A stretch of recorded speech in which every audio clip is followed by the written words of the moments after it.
The first electronic computer in Israel was built in 1954 in the Weizmann Institute of Science and was called the WEIZAC. Everybody at the beginning thought that this is a nonsense to build here a computer. In fact, there was a committee set up at the Institute for Advanced Study consisting of 5 members. The 3 ranking members were John von Neumann, Einstein, and Robert Oppenheimer. And Einstein said, what does such a tiny country will do with such a huge computer? But he was persuaded by John von Neumann. And so Weizmann was persuaded to assign 1/5 of the annual budget of the Weizmann Institute for the computer. The WEIZAC was essentially a copy of the computer of the Institute of Advanced Studies in Princeton. The high-tech industry started in Israel at a little shack which was run by 2 Bulgarian immigrants who ran a shop for producing spare parts for bicycles and fans. And they agreed to produce for us a chassis on which the components that we can see that at the WEIZAC.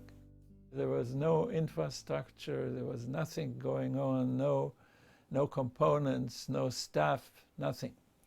And Jerry Estrin came here to lead us. In Princeton, the high-speed memory consisted of 1K, or 1,024 words only. And we had already 4 times as much, 4K. That meant that the whole main control had to be redesigned. And that was my job. And that was a very exciting time. So at night, Jerry Estrin and Zvi Riesel sat trying to debug my design. A frequent visitor at these nocturnal sessions was Chaim Leib Pekeris, who initiated the whole project.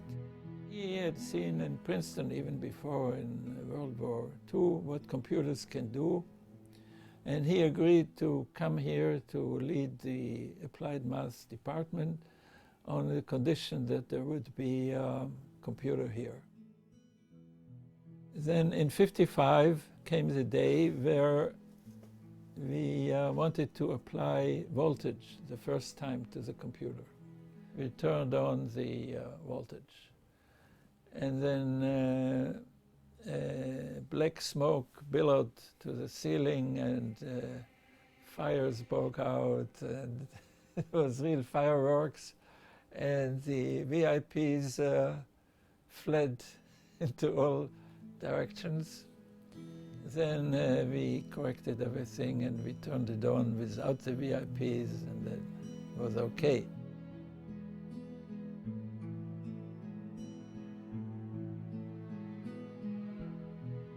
Suddenly, after millions and millions of operations, something goes wrong.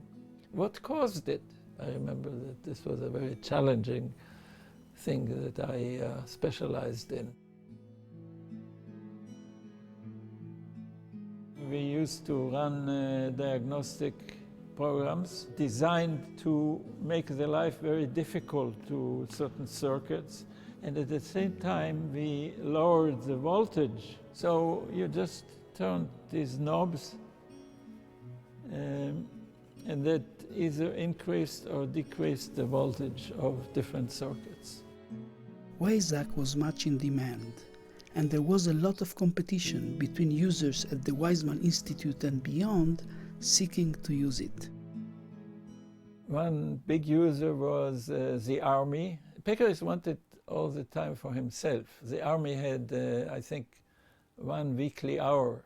But sometimes the Army needed more time. So they called up Ben-Gurion, who was the Minister of Defense. And Ben-Gurion called up Meir Weisgal, who was the Chancellor of the Institute. And so at 2 or 3 in the morning, the Army got an extra hour from Pekeris.